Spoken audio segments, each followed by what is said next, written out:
श्री गणेशाय नमः. श्री मयुरेश्वराय नमः. जय जयाची विघ्नहरा, मूषकवाहना मोरेश्वरा, पुराण पुरुषा विधिजावरा, भालचंद्रा त्रिनयना. आदि मायेचा नियता, पूर्ण ब्रह्म तू एकदंता, हरिहरन विधाता, त्रयस्वरूपी नटलासी.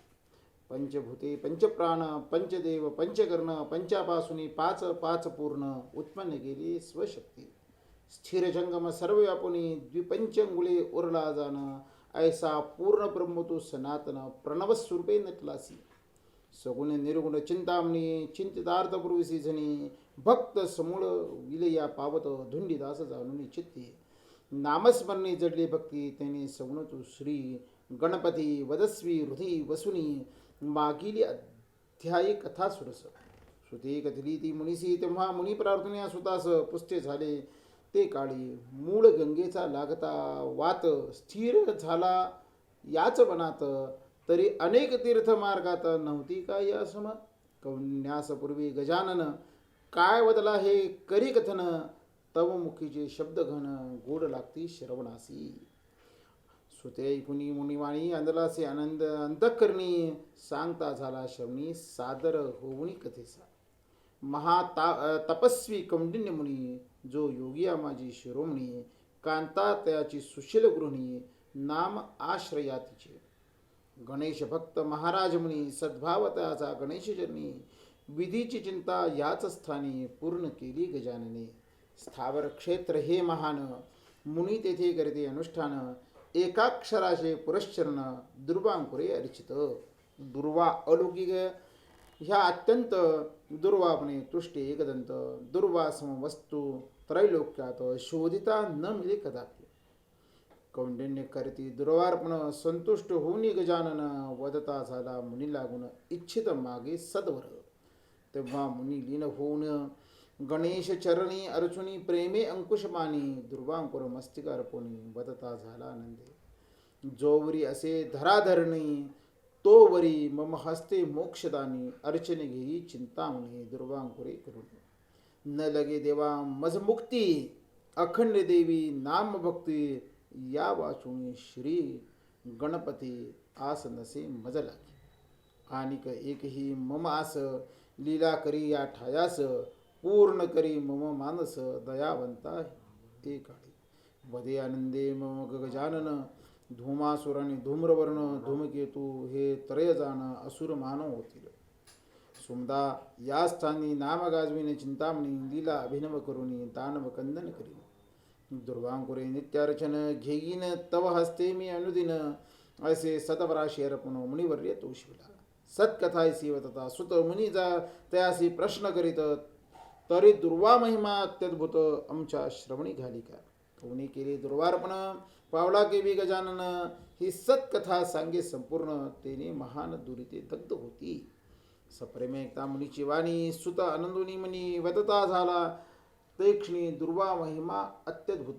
दुर्वा महिमा करता श्रवण, निवारे तत्काले भवबंधन, संकट विघ्ने निरसन, पाप निर्मूळ होतसे. दुर्वार्पिता गणेशाप्रती, अष्टमा सिद्धी होय प्राप्ती, स्वस्वरूपता पावे तयासी मुक्ती, न होय चल कदापि. अनंत सहस्त्र कपिला दान, यात्रा यज्ञ तीर्थी स्नान, याहुनी दश शतगुण पुण्य प्राप्त होय श्रवणाते. दुर्वांकुर महिमा हा अत्यद्भुत, वर्णिता शेषी झालासा कुंठित, तरी महा एकमुखाने निश्चित, कैवी वृण शकेन. ऐसे दुर्वा सच्चरित्रासी, कृतवीर तात वेद विधीसी, नमोनिया पादांबुजासी, प्रार्थनेपसी आनंदे. दुर्वाची काय म्हणून करावा ह्या गणेशार्पण, दुर्वा वाचून अर्चन, काय म्हणून न करावे. तरी दुर्वा समवस्तू का नसे पाही, त्रैलोक्य नसे तुझे काही, हा संशय थोर वाढतो देही, ययाने मन भरलेसे. यास्तव सच्चरित सांगून, स्थिर करी माझे मन, विधीने त्याचे वाक्य ऐकून, वदता झाला ते. दुर्वासवे पुण्य तुळितानी, अन्य नसे रायामानी, दुर्वार्पणे मोक्षदानी, अविनाश पद देतसे. दुर्वाची श्रेष्ठ सर्वात असते, यास्तव दुर्वा लागी वेदवर्णिती, दुर्वापासून अमृत उत्पत्ती, दुर्वा मनोरथ पूर्ण करी. दुर्वांकुरे अर्चिता एकदंत. यास मान्य नसे पुण्यवंत, तो तरेल हे नवल नसे सत्य. तयाच्या दर्शने बहुत तरती, त्या अंगीचा लागता बात. महत्पातकी होती मुक्त, दुर्वामय महातद्भूत. किती म्हणून वर्णावा, न कळता घडता दुर्वार्पण. निष्पाप होय तत्क्षण, न लागे योगायोग तीर्थाटन. ध्यान मुद्रा समाधी, तरी सत्कथा आता ऐकराया. संशय सर्व वरुणिया, स्थिरता चित्त करुणिया. श्रवणरंध्री साठवी, क्षिप्रा तटाकी अवंतीपुरी. तेथे सुलभ नृपती राज्य करी. परम सुशील परोपकारी, भू इंद्र जो प्रत्यक्ष. स्वरूप अतिसुंदर मनमथ, की तो रोहिणी वर. तेजस्वी जेवी भास्कर, उपमा साचे त्या. प्रतापी केविल दावाग्न, समारंगणी न ढळे ठाण. युद्ध कौशल्य लक्षण, नृप माथा डोलविती. शरणागतासे रक्षित, गुरु ब्राह्मण प्रतिपालित.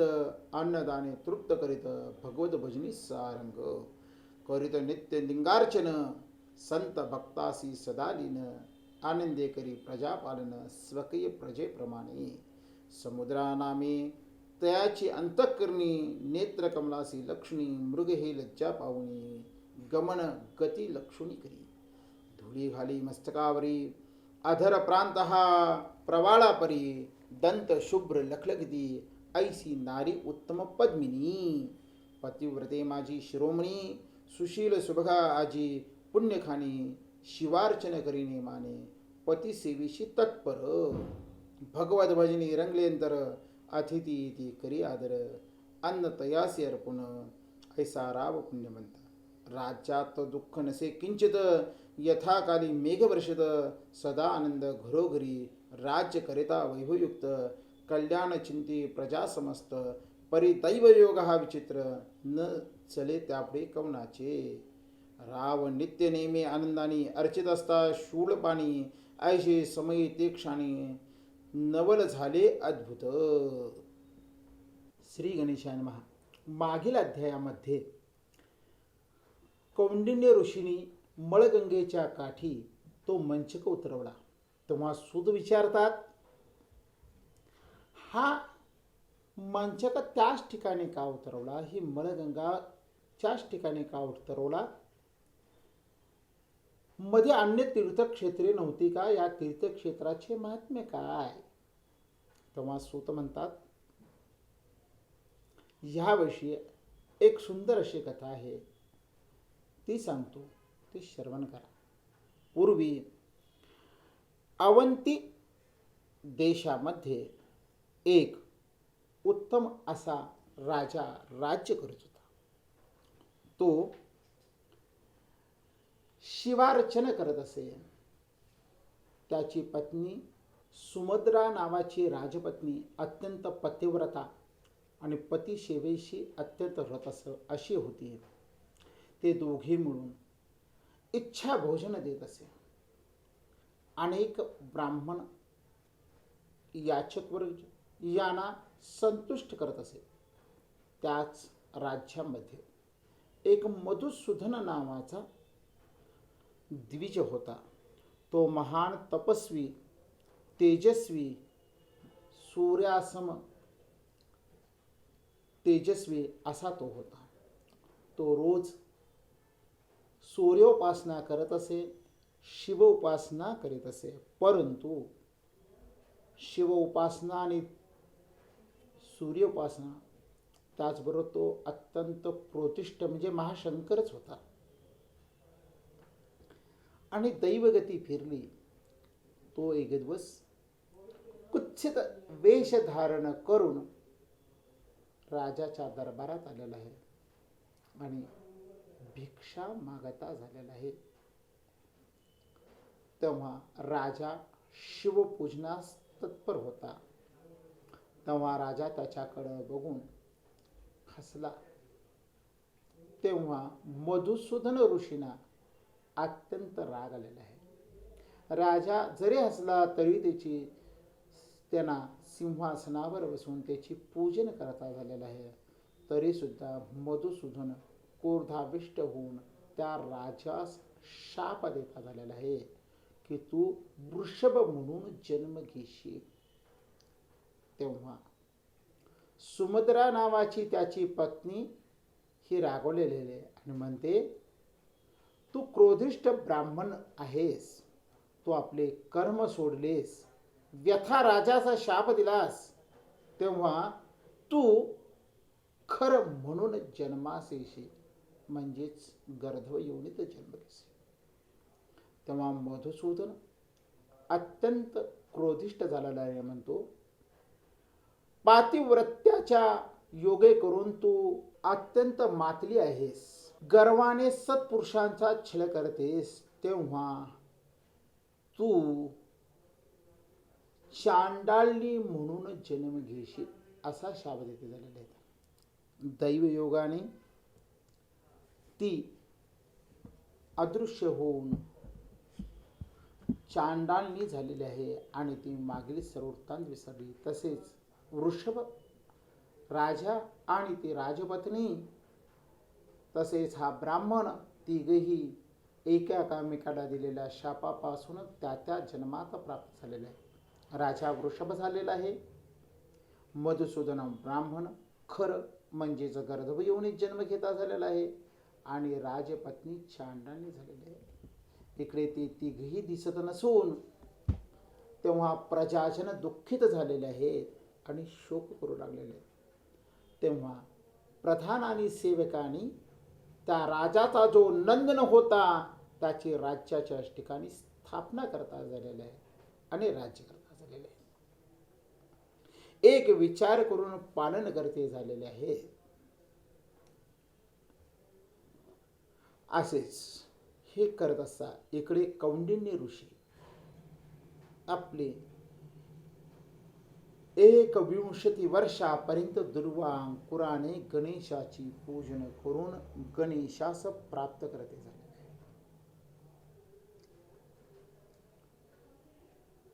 एकदा ही चांडाळणी भुकेने व्याकुळ होऊन नगरामध्ये प्रवेश करते झालेले आहे.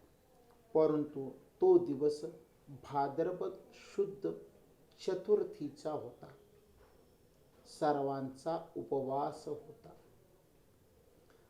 ती प्रत्येकाकडे भिक्षा मागू लागलेली आहे, परंतु तिला कोणीही भिक्षा दिली नाही.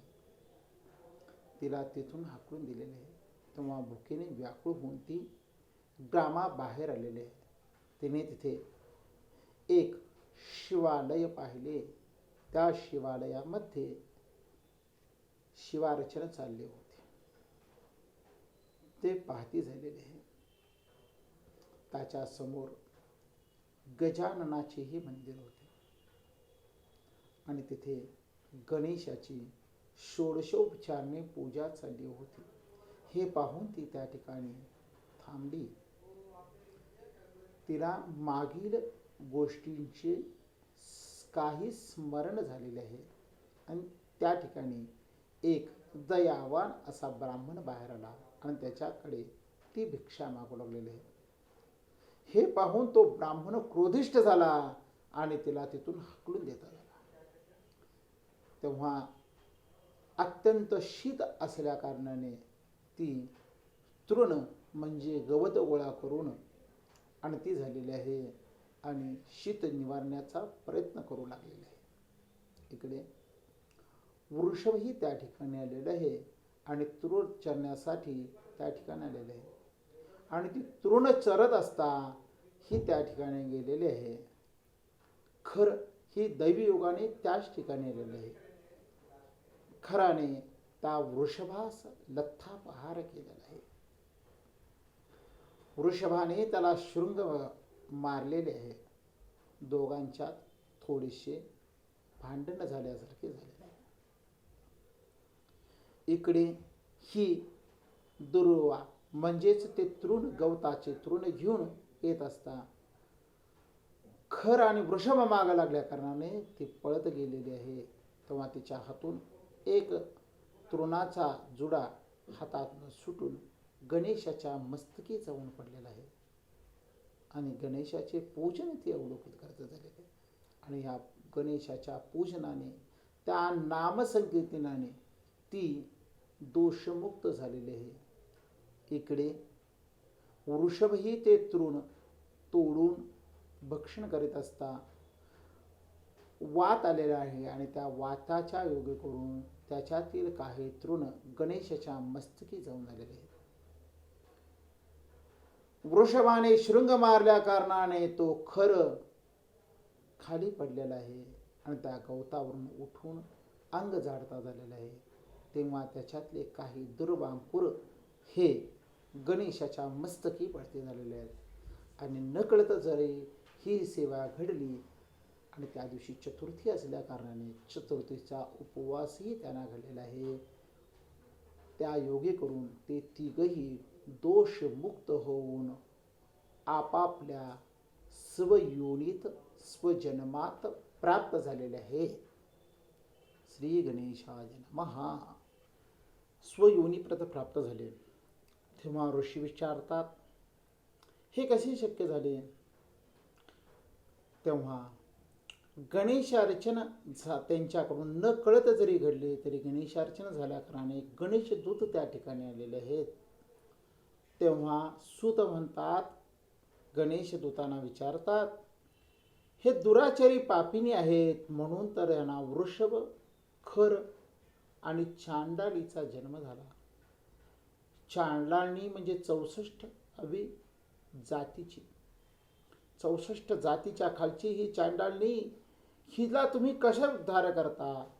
हे काय? ही पापिनी दुराचारी गणेश स्वानंद भुवनापर्यंत कशी प्राप्त होईल? तेव्हा गणेश दूत म्हणतात, हे अत्यंत पुण्यवान आहेत. विप्र शापे करून हा वृषभ झाला आहे आणि ही चांडाळणी झाली आहे. आणि हा जो खरं दिसतो हा विद्वन ब्राह्मण असून पतिव्रतेच्या शापे करून गर्धभ योनीत प्राप्त झालेला आहे. आज वरद चतुर्थीचे व्रत होते आणि त्यांच्या हातून गणेश अर्चन घडले आणि त्यामुळे त्यांची ह्या पापातून मुक्ती झाली आणि ते स्वस्वरूपास प्राप्त झाले. असे देवांचे वाक्य ऐकून सुत, गणेशदूतांचे वाक्य ऐकून सुत संतुष्ट झालेले आहेत. इतक्यात राजदूत त्या ठिकाणी आलेले आहेत आणि आपले राजा आणि राजमाता पाहून त्यांना आनंदी झालेले आहे आणि ते राजपुत्रास कृती झाले. हा राजपुत्र तेथे आला, त्याने त्यांचा सत्कार करून त्यांना परत राज्यावर आणून बसवलेले आहे. तेव्हा हे सर्व स्वानंद भुवनाप्रत जाते झालेले आहेत. असे हे दुर्वांचे महात्म्य. एक दुर्वा जरी गणेशास अर्पण केली तरी 7 कोटी जन्मपर्यंतची पापे या दुर्वा अर्पणाने, दुर्वार्चनाने नष्ट होतात. याविषयी, या दुर्वेविषयी आणखीन काही गोष्टी आपण पुढील अध्यायात श्रवण करा.